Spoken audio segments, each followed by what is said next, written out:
Спортивные и культурные мероприятия, творческие кружки и конкурсы – все это включено в программу дошкольных лагерей на базе учебных заведений. Они будут работать с 5 по 30 июня.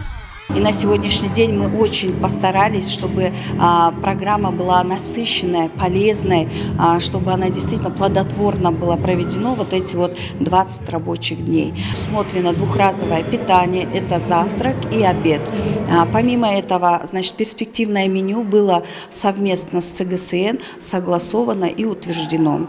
В лагерь средней общеобразовательной школы номер 103 ходят 120 детей в 4 группы. Занятия начинаются в 8 утра. С детьми занимаются воспитатели, за их самочувствием следят медработники, а за безопасностью охрана. Созданы все условия для комфортного, полезного отдыха. На 120 детей рассчитано 8 воспитателей, 1 учитель физкультуры, который проводит с 8 утра небольшую зарядку, физическую зарядку.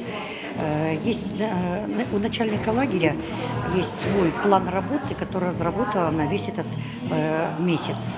В 8 утра, когда детки у нас приходят в школу, занимаются физической зарядкой, посещают столовую, завтракают. После завтрака уже по плану занимаются детки, либо они читают книжки, одни дети, другие занимаются шахматами, игровыми моментами занимаются.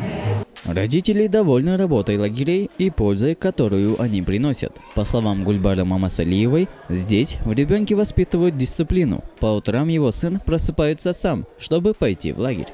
Детям сейчас предоставлена такая возможность провести время, приятно провести время в нашем лагере. Здесь ребята приходят утром на зарядку, завтракают, затем у них свободное время. И когда мой ребенок приходит домой, я спрашиваю у него, он говорит, что ему здесь очень понравилось. В первый же день он пришел с таким впечатлением, что на следующий день утром он сам самостоятельно встал и отправился в лагерь.